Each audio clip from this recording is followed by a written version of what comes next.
അപ്പോൾ രാവിലത്തെ ബ്രേക്ക്ഫാസ്റ്റ് പരിപാടി കഴിഞ്ഞ് കഴിഞ്ഞാൽ പിന്നെ അടുത്ത ചിന്തയായി ഇന്നിനി ഉച്ചയ്ക്ക് എന്താണെന്ന്.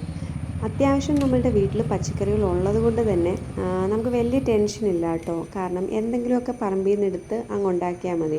ഇപ്പം നമ്മൾ അധികം പറമ്പിൽ കൃഷി ചെയ്യാറില്ല കേട്ടോ. കാരണം എന്താണ് സോറി നിറയെ സ്നെയിൽ വരും കേട്ടോ ഒരിടയ്ക്ക്. അപ്പോൾ ഇത് നമ്മളുടെ ഈ പച്ചക്കറി തൈകളുടെ എല്ലാം ഇലയെല്ലാം തിന്ന് തീർത്ത് സീനാക്കും. അപ്പം നമ്മൾ കണ്ടുപിടിച്ചൊരു മാർഗ്ഗമാണ് ടെറസിൽ എന്തുകൊണ്ട് പച്ചക്കറി നട്ടുവിടാന്ന്. അപ്പോൾ ഇവിടെ ഏതായാലും സ്ഥലം വെറുതെ കിടപ്പുണ്ടായിരുന്നു.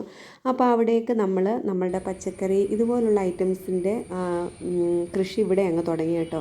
ടെറസിലായതുകൊണ്ട് തന്നെ അത്യാവശ്യം നല്ല ശ്രദ്ധ നമ്മൾ കൊടുക്കണം. ഈ ഇലയൊക്കെ പൊഴിഞ്ഞ് വീഴുമല്ലോ, അതൊക്കെ നമ്മൾ കറക്റ്റായിട്ട് തൂത്ത് ക്ലീൻ ചെയ്യണം കേട്ടോ. അല്ലെങ്കിൽ ഈ ഇലയെല്ലാം ഈ ഓവിലൊക്കെ വീണ് കിടന്നിട്ട് ബ്ലോക്കായി മഴ പെയ്യുമ്പോഴത്തേക്ക് നമുക്ക് ചില സമയങ്ങളിൽ ഇങ്ങോട്ടേക്ക് വരാൻ പറ്റാത്ത സിറ്റുവേഷൻസിലൊക്കെ വെള്ളം ബ്ലോക്കായി കിടന്ന് നമ്മളുടെ വീടിന് പ്രശ്നമാണല്ലോ. അപ്പം നമ്മൾ ടെറസിൽ എപ്പോഴും ഒന്നിടവിട്ട് നമ്മൾ ശ്രദ്ധിക്കാൻ ശ്രമിക്കണം കേട്ടോ. അപ്പോൾ ഇപ്പോൾ കുറച്ച് ദിവസമായി നമുക്ക് ഇങ്ങോട്ട് വരാൻ പറ്റുന്നുണ്ടായിരുന്നില്ല. അതുകൊണ്ട് തന്നെ കുറേ ചീരയൊക്കെ നിന്ന് പൂത്ത് പോയിട്ടുണ്ടായിരുന്നു കേട്ടോ. ചീര കുറേ നാളായി നമ്മളിപ്പം കൂട്ടാനൊക്കെ വെച്ചിട്ട്. അപ്പോൾ ഇന്ന് ഏതായാലും ചീരത്തോരൻ ഉണ്ടാക്കാമെന്ന് വിചാരിച്ചു.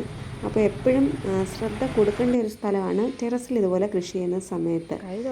അപ്പോൾ അതാ നല്ല പച്ചമുളകൊക്കെ കാണുമ്പോൾ ഒരു രസമുണ്ട്. പക്ഷേങ്കിൽ ഇതിൻ്റെ പിന്നെ നല്ല കഷ്ടപ്പാടുണ്ട് കേട്ടോ. കാരണം ഓരോ ഇലയും പൊക്കി നോക്കി അതിനകത്തിലെ ജീവികളെയെല്ലാം പിടിച്ച് കൊന്നു കളഞ്ഞാലേ ഇതുപോലെയൊക്കെ നിൽക്കുകയുള്ളൂ കേട്ടോ.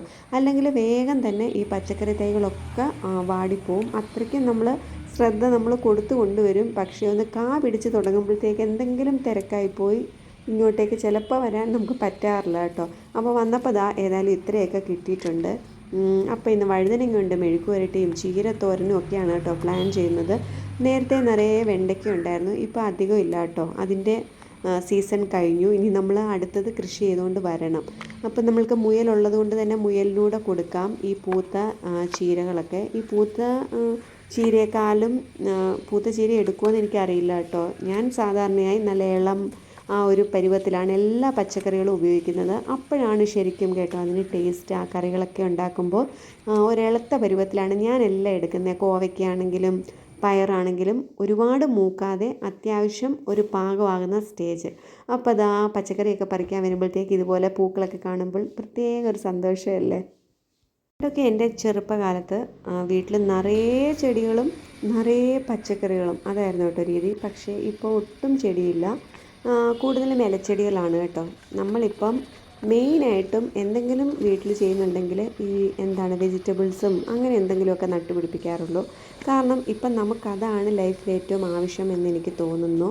ചെടിയൊക്കെ കാണുമ്പോൾ ഒരു സന്തോഷം തന്നെയാണ്. പണ്ട് എനിക്ക് എണ്ണി പറയാൻ പോലും പറ്റാത്ത അത്രയും ചട്ടികളിൽ യൂഫോർബിയ ഉണ്ടായിരുന്നു കേട്ടോ. പക്ഷേ ഇപ്പോൾ അങ്ങനെയൊന്നുമില്ല. കാരണം നമ്മൾക്ക് കൂടുതലും ഇതുപോലത്തെ കൃഷിയൊക്കെയാണ് എനിക്കും ചെയ്യാനിഷ്ടം ചെടികളെക്കാളും. പിന്നെ ഇടയ്ക്ക് ചിന്തിക്കും കുറേ പൂക്കളുള്ള ചെടികൾ നട്ടുപിടിപ്പിക്കണം എന്നൊക്കെ ചിന്തിക്കുമെങ്കിലും എല്ലാം ഒന്നും ശ്രദ്ധിക്കാനുള്ള സമയമൊന്നും നമ്മളുടെ ഇപ്പോഴത്തെ ലൈഫ് സ്റ്റൈലിലില്ലല്ലോ.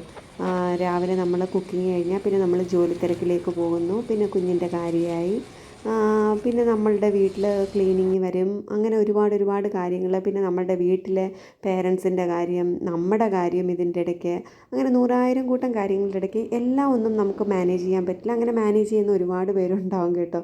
പക്ഷേ എനിക്കെല്ലാം കൂടെ ഒന്നും പറ്റാറില്ല.